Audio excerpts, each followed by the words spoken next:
జై శ్రీమన్నారాయణ.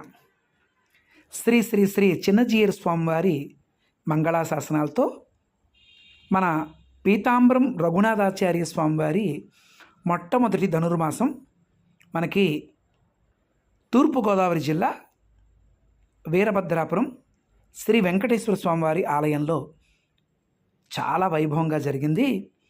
ఎప్పటి మాట ఇది? 1993 డిసెంబర్. అంటే ఇప్పటికి ఎన్నేళ్ళైంది? 33 సంవత్సరాల. ఇక్కడ ఈ ఫోటోలో చూడండి, చాలా విశేషం. మన పెద్దజీయర్ స్వామివారి ప్రియశిష్యులు ఇరగవరపు రామానుజాచార్యుల స్వామివారు కూడా స్వామివారి వెనకాల ఉన్నారు చూడండి. ఇది ఒక ప్రత్యేకత. రెండోది, ఇక్కడ భక్తులందరూ కూడా స్వామివారి యొక్క వాక్కుల కోసం ఎంతో సంతోషంగా ఆనందంగా ఎదురు చూస్తున్నటువంటి ఒక చక్కని సన్నివేశం. ఇంకా ఈ ఫోటోలో మరొక ప్రత్యేకత చూడండి. ఎదురుకుంటా మనకి అక్కడ యశోదమ్మ తన భుజాలపైన కృష్ణుని ఎత్తుకునుంది కదా. అద్భుతమైన సన్నివేశం. భక్తులందరూ కూడా స్వామివారి యొక్క ప్రవచనం కోసం ఎప్పుడా అని ఎదురు చూస్తున్నటువంటి ఒక వైనం.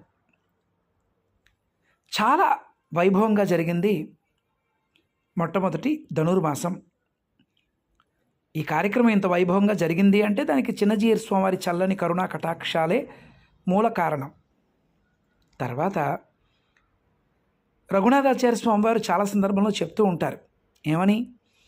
వీరభద్రాపురం అంటే ఇది రేపల్లే.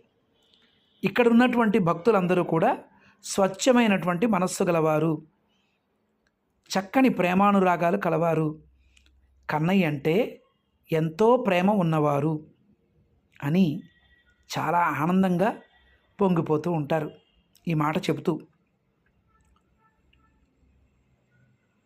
ఇప్పుడు ఇక్కడున్న వాళ్ళందరూ చాలా పెద్దవాళ్ళు అయిపోయి ఉంటారు. పిల్లలందరూ కూడా చాలా చాలా పెద్దవాళ్ళు అయిపోయి ఉంటారు. వాళ్ళ పిల్లలు కూడా చాలా పెద్దవాళ్ళు అయిపోయి ఉంటారు కదా. కాలం గిర్రం తిరిగిపోతుంది. ధనుర్మాసం అంటేనే ఒక అద్భుతం. చిన్నజీయర్ స్వామివారి కరుణా కటాక్షంతో ఈవేళ మనం ధనుర్మాసం అద్భుతంగా మనం జరుపుకోగలుగుతున్నాం. ఇది మనందరి సౌభాగ్యం. సేవించండిది. వీరభద్రాపురంలో మన స్వామివారి మొదటి ధనుర్మాసం. జై శ్రీమన్నారాయణ. జై జై శ్రీమన్నారాయణ.